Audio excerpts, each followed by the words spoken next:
आता ह्याच्यामध्ये आपण महापालिकेच्या सुद्धा अधिकारी आहेत, त्यामुळे प्रश्न विचारतो की मुंबईमध्ये जे पावसामुळे पाणी साठण्याचे वगैरे प्रकार होतात, तर ह्या स्टेशनची खाली आहे, खालून सगळं अंडरग्राऊंड सगळं आहे, तर ते त्या पाण्यात मुंबईची पाणी कंट्रोल करणे महापालिकेला वर्षानुवर्ष कठीण झालेलं आहे. कारण एकूण सिच्युएशन लक्षात आहे.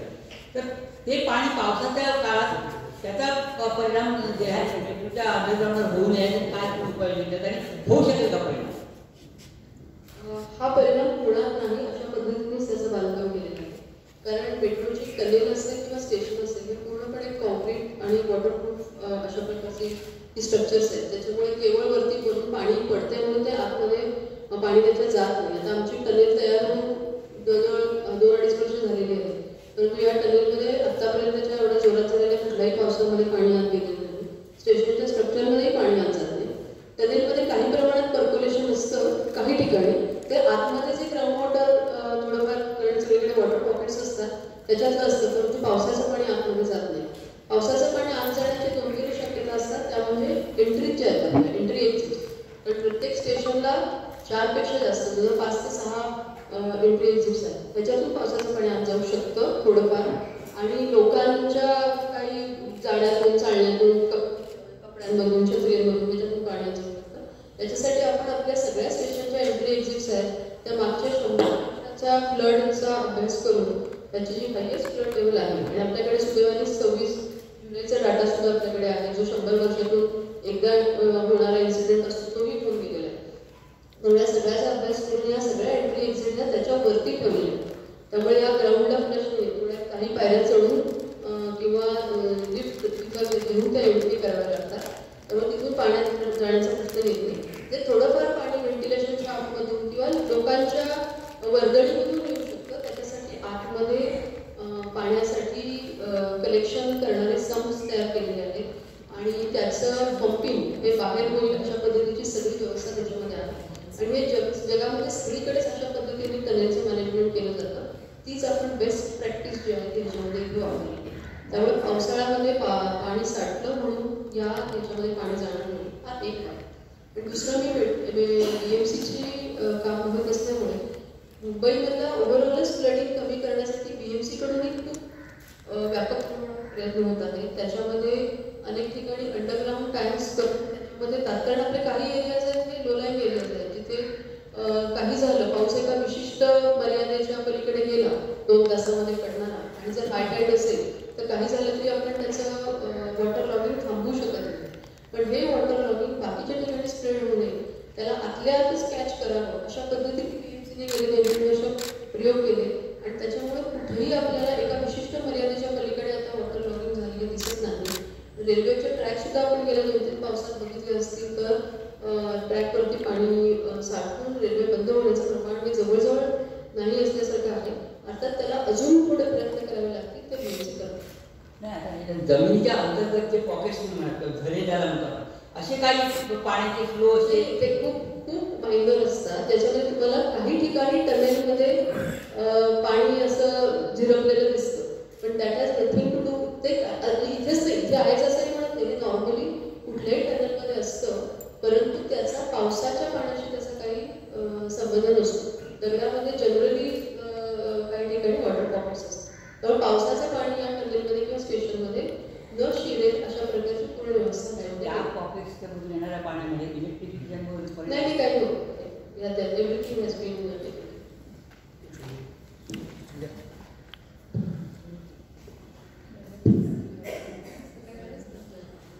उद्याच्या भवितव्यासाठी म्हणून तुम्ही खूप मोठं काम करताय. पण मुंबईत सध्याच्या परिस्थितीत सगळ्या जागी एवढा मोठा ट्रॅफिक जाम होतोय आणि काही जरी लोक म्हणत मेट्रोची कामं सुरू आहेत म्हणून, तर मला कसं विचारायचं होतं मुंबईत सध्याची ठिकठिकाणी वाहतूक कोंडी होते, त्यात मेट्रोच्या कामाचं किती पर्सेंटेज आहे? म्हणजे प्रचंड कोंडी होते ती काही सगळी मेट्रोमुळे होत असेल असं मला वाटत नाही. मला असं वाटतं की आता मुंबईमध्ये खूप प्रकारची कामं चालू आहेत. म्हणजे फक्त मेट्रोच नाही, अनेक ठिकाणी सिवर लाईन एक्सपांड करणं, स्ट्रॉंग वॉटर ड्रेनेज मोठी करणं, किंवा सिमेंट कॉन्क्रीट रस्ते करणं, किंवा नॉर्मल रस्त्यांची सुद्धा मेंटेनन्स होईल, ही सगळीच कामं चालू होतात. आणि याच्यामध्ये मेट्रोचं काही प्रमाणात त्याच्यामध्ये कॉन्ट्रिब्युशन आहे, ते खूप लिमिटेड आहे असं मला वाटतं. याचं कारण असं आहे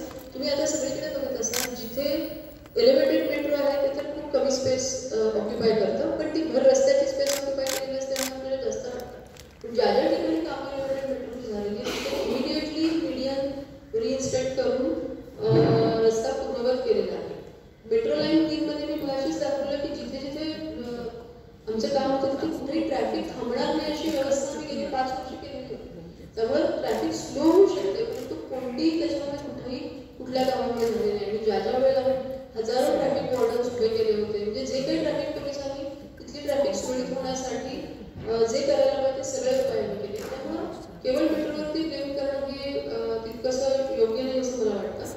सगळीच कामं याच्यामध्ये चालू आहेत. आणि ओव्हरऑल मुंबईमध्ये वाहनांची संख्याच जर तुम्ही गेल्या 10 वर्षाचा डाटा काढला तर जवळजवळ 125% इतक्या प्रमाणामध्ये वाहनं वाढलेली आहेत. 2 व्हीलर्स वाढले. आणि जे ट्रॅफिक मुवमेंटचं जे प्रिन्सिपल आहे ना, आता मला इट इज लाईक हायड्रोडायनॅमिक्स. कारण तुम्हाला मध्ये कुठे किंक आला, बाकीचा रस्ता मोठा आहे, पुढचा रस्ता मोठा आहे, पण मध्येच जर एखादं छोटंसं जरी काही वाहन उभं असलं तरी ट्रॅफिक जॅम होतो. आणि कितीतरी गोष्टी ह्या आपल्या प्रॉपर ऑपरेशनल एफिशियन्सीच्या किंवा मॅनेजमेंटच्या पण आहेत. म्हणजे अनेक वेळेला तुम्ही जर बघितलं असेल रस्त्याला जो फॅनिंग पोर्शन असतो, टॅक्सी तिथेच पार्क केलेली असते आणि त्यामुळे मागचं सगळं ट्रॅफिक जॅम होतं.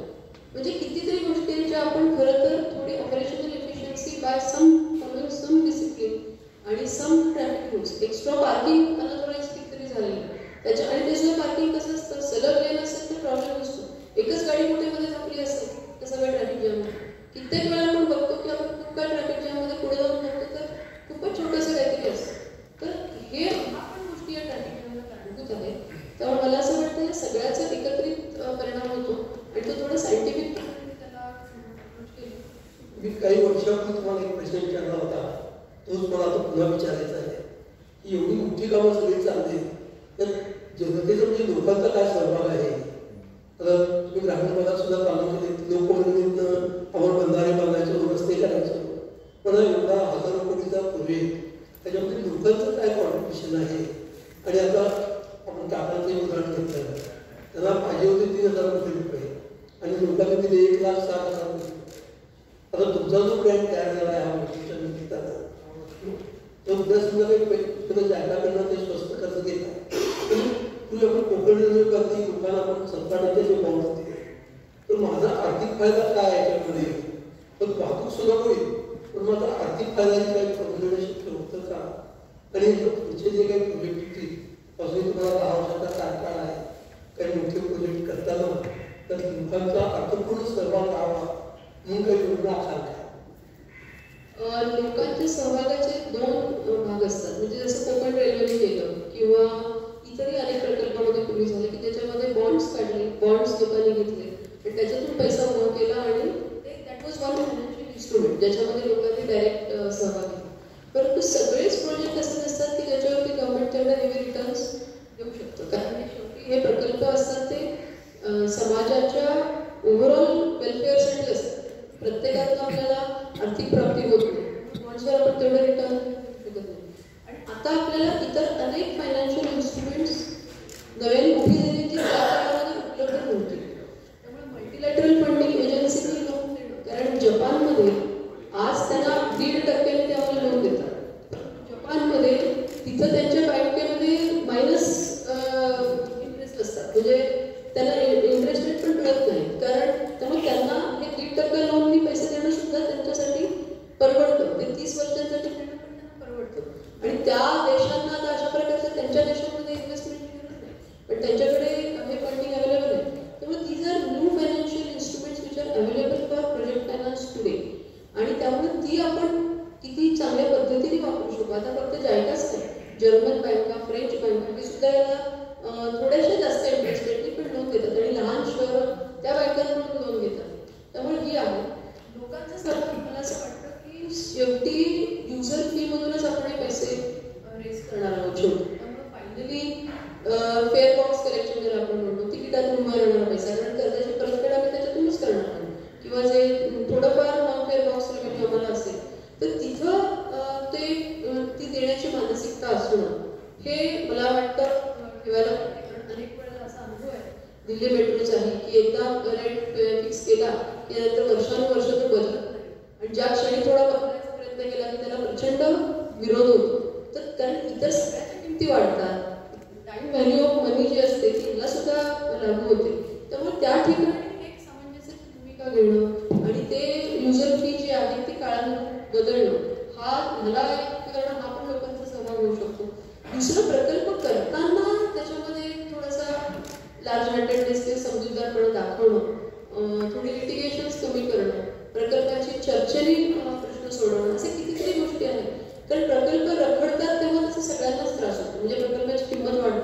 आणि शेवटी युजर फीमधूनच तुम्ही पे करणार आहे, त्यामुळे ते कुठेतरी येतं आणि गव्हर्नमेंटला जरी द्यावं लागलं तरी शेवटी ते लोकांचाच पैसा असतो. त्यामुळे लोकसहभाग अशा वेगवेगळ्या पद्धतीने होऊ शकेल. नॉट नेसेसरीली तो सुरुवातीला आर्थिक सहभाग असायला पाहिजे. मॅडम एक प्रश्न आहे, एक प्रश्न आहे.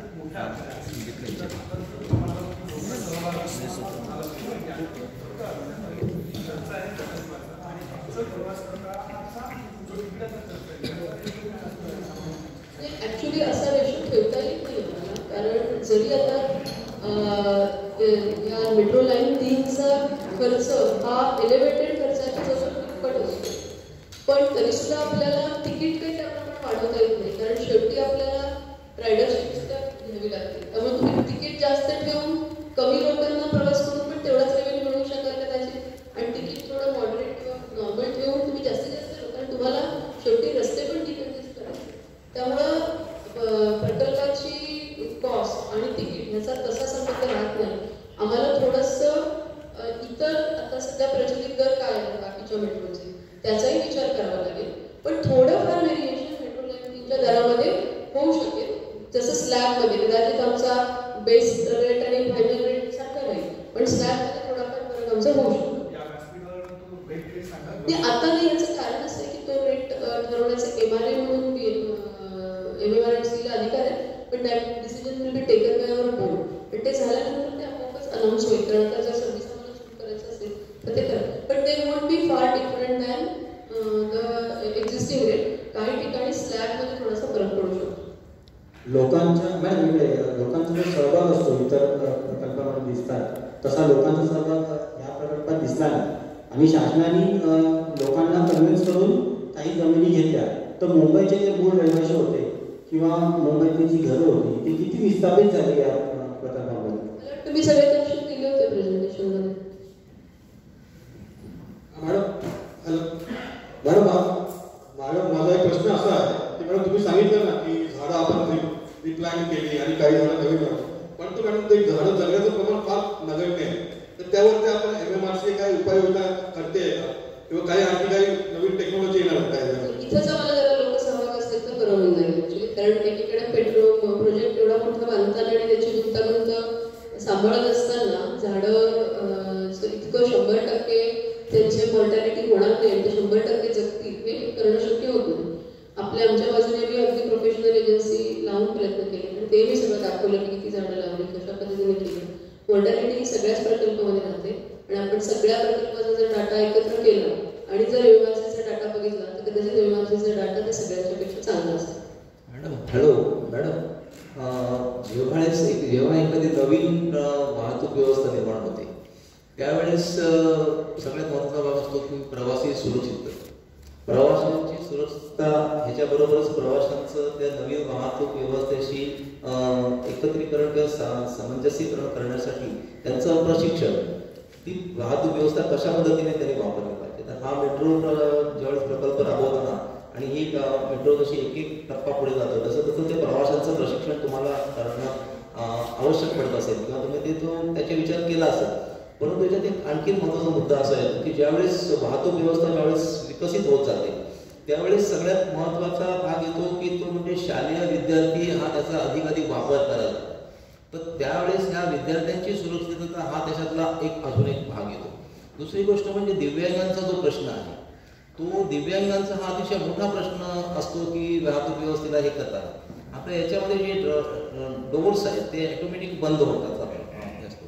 तर त्याच्यासाठी हे दिव्यांगांची सुरक्षितता आपण कशा पद्धतीने करणार आहोत, कारण ज्यावेळेस लोकलच्या मध्ये ज्यावेळेस दिव्यांगांचा पहिल्यांदा डबा आला त्यावेळेस तो फार अतिशय अडचणीचा असा होता, त्याच्यावर टीका झाली आणि मग त्यांनी तो मोठा केला. तर त्याचप्रमाणे ही वाहतूक सुरक्षिततेला सुधारणा देताना ती सुरक्षितता आपल्याला जपणं महत्त्वाचं आहे. आणि म्हणून आपल्याकडे काही योजना या संदर्भामध्ये आहेत का? पूर्ण मेट्रोची बांधणीच एका इन्क्लुझिव्ह ट्रान्सपोर्ट या पद्धतीने केली आणि त्याच्यामध्ये सगळ्या जगात म्हणजे भारतापेक्षा जगात इतरत्र या इन्क्लुझिव्हिटीला खूप महत्त्व आहे. त्याच्यामध्ये महिला असतील, विद्यार्थी असतील, सिनियर सिटीजन्स असतील किंवा दिव्यांग व्यक्ती असतील, या सगळ्यांना त्यांचा वापर कुठल्याही मदतीशिवाय करता आला पाहिजे अशा रीतीने त्याचं प्लॅनिंग आणि कन्स्ट्रक्शन केलं जातं. ते सगळे नॉर्म त्याच्यात वापरले. खरं तर मिळेल की या सर्व पॅरामीटर्सवर सिस्टीम ह्या सगळ्यात जास्त सुरक्षित आणि इन्क्लुझिव्ह आहे. याचं कारणच हे आहे की तुम्ही जर बघितलं तर याच्यामध्ये लिफ्ट्स, एस्केलेटर्स किंवा दिव्यांगांना स्वतः जाण्यासाठी गाडीचा जो प्लॅटफॉर्म आणि ती गाडीचं आहे याच्यामध्ये कुठेही लेवल डिफरन्स नसणं, गाडीचे दरवाजे आहेत त्याच्यातून व्हीलचेअर सहजपणे आत जाणं, व्हीलचेअर आत ठेवण्यासाठीची जागा, आणि हे दरवाजे जरी ऑटोमॅटिक बंद होत असले तरी ते कंट्रोल्ड असतात. ते कुणीतरी ते बघत असतं आणि त्याप्रमाणेच ते बाहेरची गर्दी माणसं बघून ते ऑटोमॅटिक म्हणजे कुठल्याही हे न करता ते बंद होतं. त्यामुळे त्या जर कोणी व्हीलचेअर आत जात असेल तर त्यासाठी ते थांबलं जाईल. आणि पूर्ण याच्यामध्ये 100% 24/7 व्हिडिओ सर्वेलन्स आहे. विद्यार्थ्यांसाठी, महिलांसाठी हे तर अतिशय सुरक्षित अशा प्रकारचे वाहन आहे. कुठल्याही एरियाज असे नाही की ज्याच्यामध्ये लाइटिंग नाही, म्हणजे व्हेरी वेल लिट स्ट्रक्चर.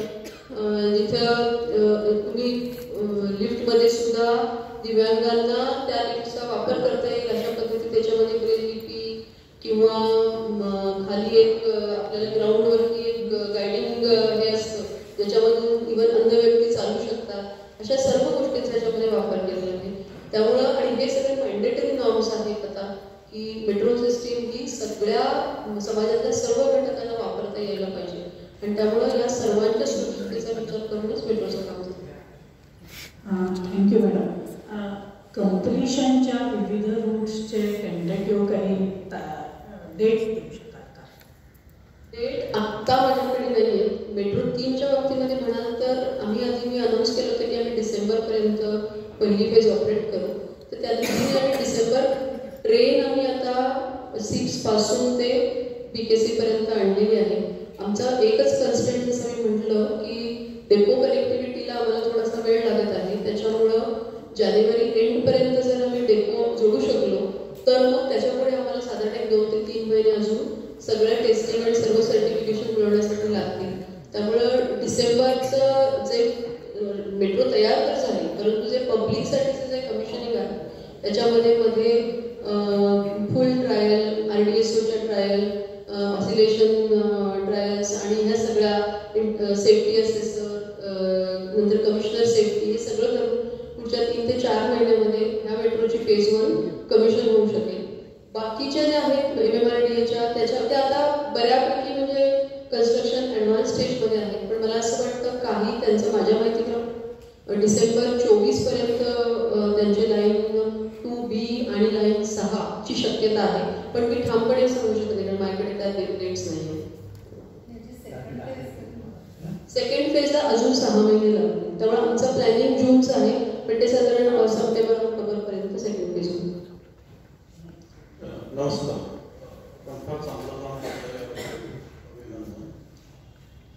दोन प्रश्न आहेत की सिरियस कॉन्ट्रॅडिक्शन्स आहेत या सगळ्याच्या. फिनान्सबद्दल अत्यंत कन्फ्युजन आणि there is no clarification and there are the funds coming from. तुमचं मेट्रो लाईन ठीक आहे, त्याच्याबद्दल I think there is no serious problem. आणि दुसरं जी ॲक्च्युअल लाईफलाईन आहे PSP त्याच्याकडे सरकार इतकं प्रचंड दुर्लक्ष करतं आणि is a very complementary structure. नवीन मेट्रो करता तुम्ही म्हणता PSP बसायची प्रवासी कमी होती, उलट ते वाढायला पाहिजे. म्हणजे कारण याचा अर्थ काय की तुम्ही long distance that is also major demand PSP. It is not going to be just म्हणजे एखाद्या पट्टिकेसारखं subservient. That is a role the government wants to assign, and the government, I am very sorry, it is depriving the PSP of, I mean, it is totally completely neglecting the basic lifeline of the people. आणि depots निघतायत. त्या माहीमचा depot मी अनेक डेपोला मी visit केलं जे redevelop होत आहेत. It's a very disaster situation आणि त्या प्रवाशांचा अपमान होतं. म्हणजे you are just depriving them of their space. I mean, these are not complementary issues. I know you are not responsible for that, but you are also very severe municipal. I understand your point. पण या सगळ्याच प्रश्नांचे उत्तर काही मला ऑथॉरिटीने देता येणार नाही तर नाही. I am not in charge of those project. पण पॉईंट हा लक्षात घ्या की शेवटी रस्त्यावरती किती गाड्या जाऊ शकतात, शेवटी रस्त्याची स्पेस अवेलेबिलिटी आणि हे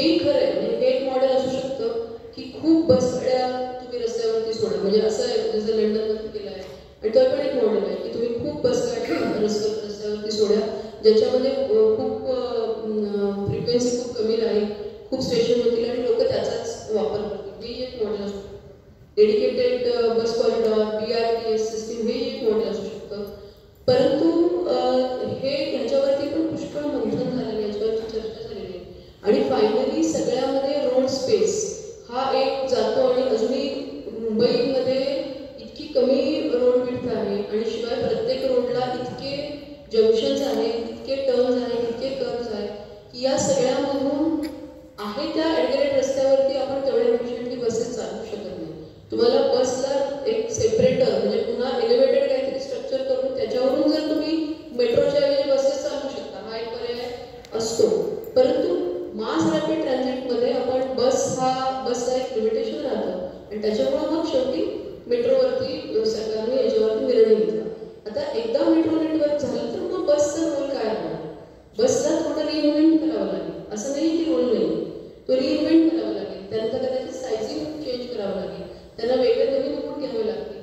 लॉंग डिस्टन्सचे कदाचित तेवढे राहणार नाहीत कारण लॉंग डिस्टन्सचा तुम्हाला पर्याय नाही, पण इतर लास्ट माईल कनेक्टिव्हिटीसाठी पुष्कळ गोष्टी अवेलेबल राहतील. आणि दुसरं एखाद्या यंत्रणेची स्वतःची काही प्रॉब्लेम आहे वेस्टचे, तर तो त्या यंत्रणेचा त्या व्यवस्थेचा एक भाग असतो. त्यांनी ती यंत्रणा कशा पद्धतीने मॅनेज केली, कारण ह्या सगळ्या इंडिपेंडंट कॉर्पोरेशन्स आहेत, त्यांनी स्वतःचा रेव्हेन्यू गोळा करायचा आहे. त्याच्यामध्ये सरकारकडे पूर्ण दुर्लक्ष असं आपल्याला म्हणता येणार नाही. ते बेल आउट करायचं आहे. BSTला BMC कितीतरी सपोर्ट BMCच्या स्वतःच्या बजेटमधून बेस्टला जातं. पण दिस प्रॉब्लेम्स आर वेल नोन आणि त्या यंत्रणाने काम करत आहेत. त्याच्यावर मुद्दाम कोणावरती एखाद्या ह्याच्यावर अन्याय करायचा किंवा त्याच्यावरती असं नाही आहे. शेवटी काळाच्या ओघामध्ये जेव्हा ट्रान्सपोर्ट सिस्टीम बदलतात तेव्हा एकमेकांना कॉम्प्लिमेंट करत आणि थोडं रिइन्व्हेंट करत त्यांना जावं लागतं. आपण शेवटचे 2 प्रश्न घेत आहोत, त्यामुळे एकच मिनिट. फायनान्समध्ये आता मेट्रो 3च्या बाबतीत मी सांगितलं की बिहार म्हणजे आम्ही योग्य पद्धतीने त्याचं नियोजन केलं. जे बाकीचे MMRDAचे प्रकल्प आहेत त्याच्यात MMRDAचा स्वतःचा सोर्सेस ऑफ फंडिंग आहे, त्यांच्याकडे जमीन आहे आणि त्याच्यात त्यांनीही बरेचसे लोन्स घेतलेले आहेत, ज्याच्यामध्ये सिव्हिल वर्क त्यांनी केले. परंतु सिस्टीमसाठी त्यांनी पण मल्टीलॅटरल फंडिंग एजन्सीकडून लोन घेतलं आहे. काही ठिकाणी त्यांना REC, PFC सारख्या यंत्रणा मदत करत आहेत. त्यामुळे फंड शिवाय तर कुठलीच कामं होत नाही आणि त्या फंडिंगचं नियोजन त्या यंत्रणा आणि शासन हे वेगवेगळ्या पद्धतीने करतात. हॅलो मॅडम, हा प्रश्न असा होता की हा प्रोजेक्ट किती कोटीचा आहे आणि खर्च किती कोटी आहे? मला असं वाटतं सगळं जे होतं कारण तुमचं दुर्लक्ष असेल ते सांगते. ओरिजिनल प्रकल्प हा 23,000+ कोटीचा होता आणि आता त्याची किंमत 37,000+ कोटी एवढी झालेली आहे. 57% साधारण त्याच्यामध्ये कर्ज आहे. उरलेला जो फंडिंग पॅटर्न आहे राहिलेल्या पैशामध्ये साधारण 12% एवढी इक्विटी आहे दोन्ही गव्हर्नमेंटची. उरलेले पैसे हे सबऑर्डिनेट डेटच्या स्वरूपामध्ये म्हणजे टॅक्सेससाठी आम्हाला द्यावे लागतात कारण टॅक्सचं एक्झम्पशन नाही. टॅक्सेस गव्हर्नमेंटलाच द्यायचे असतात. तर ते टॅक्सेस भरण्यासाठी राज्य शासनाने म्हणजे जेवढा GST याच्यावर लागतो त्याच्या 50% सबऑर्डिनेट डेट आपल्याला स्टेट गव्हर्नमेंट देतो, 50% स्टेट गव्हर्नमेंट देतो. जे स्टेट टॅक्सेस आहे त्याच्यावरती 100% सबऑर्डिनेटेड स्टेट गव्हर्नमेंट. तर सबऑर्डिनेट डेटचा अर्थ असा की प्रिन्सिपल डेट रिपे केल्यानंतर मग पुढे ते सबऑर्डिनेट डेट गव्हर्नमेंटला आमच्या रेव्हेन्यूमधून आम्ही रिपे करायचं. म्हणजे it is like N extended equity ती आम्हाला मिळते आणि 1,001 कोटी आम्हाला आमच्या फंडातून आमच्या स्वतःचे उभे करायचे. त्यासाठी आम्हाला गव्हर्नमेंटकडे जागा त्याच्यामध्ये हे पैसे उभे करू. माझा प्रश्न कारशेडबद्दल आहे. कारशेडला संबंधित ज्या घटना घडल्या त्यामुळे या प्रकल्पाचं मुदत म्हणजे पूर्ण होण्याची मुदत किती वाढली आणि खर्च किती वाढला? सर्वोच्च न्यायालयात प्रकरण गेल्यामुळे आणि तो जो मध्ये जो विलंब झाला त्यामुळे एकूण खर्च किती वाढला आणि मुदत किती वाढली? विलंब साधारण 3-1 वर्षाचा विलंब झाला त्याला, कारण कारशेडचं कामच करून असल्यामुळे आपल्याला पुढे प्रकल्पाला देता आलं. खर्च किती वाढला आहे नक्की सांगणं कठीण आहे. ओव्हरऑल 14,000 कोटीचा खर्च त्याच्यामध्ये आपल्या प्रकल्पाचा वाढला. त्याच्यात काही प्राईस डिस्कवरीमुळं काही याच्यामुळं, पण मला असं वाटतं साधारण 4,000 ते 5,000 कोटीचा खर्च हा प्रकल्पाला जो विलंब झाला त्याच्यामुळे वाढला. आपण मग कोर्टाचा उल्लेख केला तर बऱ्याच वेळा असं दिसतं की जे चांगले प्रोजेक्ट असतात त्याच्यामध्ये कोणीतरी कोर्टात जातं आणि मग ते कोर्ट त्याला स्टे देतं आणि कोर्टाची किती अडचणी होतात. आणि दुसरं म्हणजे एक आणखी याचा एक कॉमेंट आहे म्हणजे मी त्याच्यावर उत्तर अपेक्षित आहे आपल्याकडून, कारण आपण ते बोलू शकणार नाही कदाचित. पण न्यायालयाकडे कोणती अशी व्यवस्था असते की ते त्याच्यात आदेश देतात की कोणत्या प्रकारे केलं पाहिजे, काय नाही, हे त्यांच्याकडे काही यंत्रणा असते का? ते कशाच्या आधारे हे सगळे देतात आणि ह्याच्यासाठी कोणी हा विचार होणार आहे का की न्यायालय कोणत्याही प्रकारचे आदेश देऊन स्टे देतात, तर त्याच्यावर कंट्रोल होईल का? या प्रकल्पामध्ये मी उलट म्हणेन, न्यायालयाकडून आपल्याला म्हणजे शेवटी 96 केसेस जर लोकांनी फाईट केले असतील तर त्याला न्यायालय काहीच करू शकत नाही. न्यायालयाला त्यांच्याप्रमाणे ते ऐकावं लागतात. पण या केसेसमध्ये मी असं म्हणेन, आमच्या प्रकरणामध्ये प्रोजेक्टमध्ये मी असं म्हणेन की न्यायालयाने याला खूप उत्तम हिअरिंग, म्हणजे आम्हाला असे डिलेज हिअरिंगला झाले नाही, परंतु केसेस लोकांनी फाईल करताना त्याच्यात इंटरव्हेन्शन करून त्या लांबवल्या गेल्या, त्याच्यामुळे आम्हाला उशीर झाला. पण कोर्टाकडून आणि एक्झॅक्ट 100% निर्णय आमच्या बाजूने, म्हणजे एकही निर्णय कुठला चुकीच्या पद्धतीने न्यायालयाने दिला नाही. काही बाबतीमध्ये न्यायालयाने दुसऱ्या बाजूने सुद्धा समजून घेतलं, म्हणजे त्यांचेही मुद्दे काय.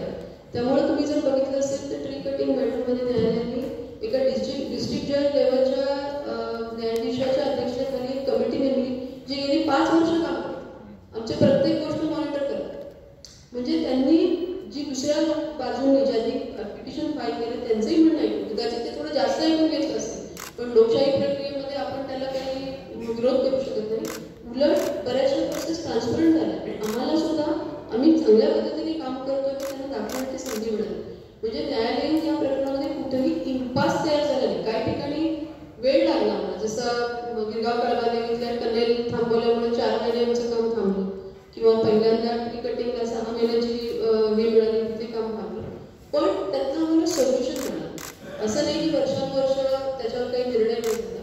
त्याच्यात आम्ही सुद्धा खबरदारी घेतली की आम्ही खूप चांगल्या पद्धतीने आम्हाला रिप्रेझेंट केलं, प्रत्येक मुद्दे न्यायालयाला पटवून दिली, आणि जेव्हा न्यायालयाला मुद्दे पटले त्यावेळेला निर्णय येण्यामध्ये कुठला पण विलंब झाला नाही. त्यामुळं इट्स अ प्रोसेस जी मला वाटतं प्रत्येकाला फेस करावी लागते आणि ती आम्ही केली.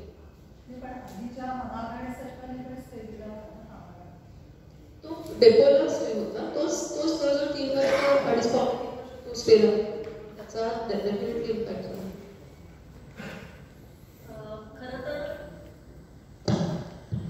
खरं तर अजून बरेच प्रश्न असतील, पण आपल्याकडे वेळ कमी असल्यामुळे आपण हा शेवटचा प्रश्न घेतला होता.